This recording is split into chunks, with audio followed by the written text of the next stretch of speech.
Alright, so growing up, I'm pretty sure we've all heard a lot of common phrases that we actually continue to use to this day, and our kids probably gonna continue to use them too. Like, the early bird catches the worm, and one man's trash is another man's treasure, and so on.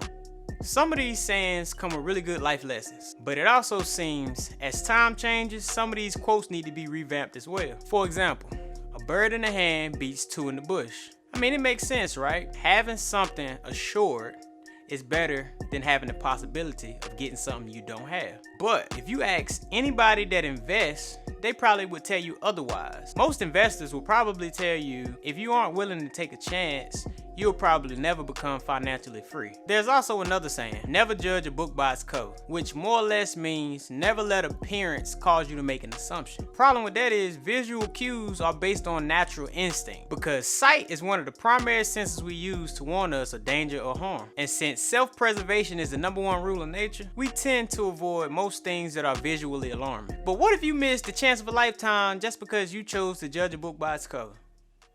Never judge a book by its cover. I knew a poor blind man who thought his life was ruined. I used to drop by every now and then just to see how he was doing. He had little money, clothes that were torn, a coat from a hand-me-down, and shoes that were worn. He used to hand me $20 but thought it was a 10. And every time I correct him, he'd do nothing but grin. I could have been out with my friends instead, but I'd rather be with the poor blind man until it was time for bed. But taking care of a blind man and going to work was too much for me to do. So I had to choose between the two. So I left my job and all my bags were packed. I knocked on the blind man's door, he smelled my perfume and said, "Ah, you've came back." And all the while I took care of this man, I never knew his name. So I asked and he replied, "I'm Jonathan III and own fortune and fame." He took off his disguise and with great surprise, the most handsome man I've seen in all my eyes. He apologized to me for pretending to be blind and poor, but said I was the kind of woman he was looking for. He wanted to see if I would take care of him for him and not for his money. But after he told me why he did it, we laughed. It all turned out to be funny.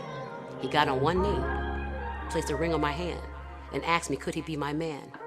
I said yes, and everything was fine. And all the fortune and fame that he owns now is also mine.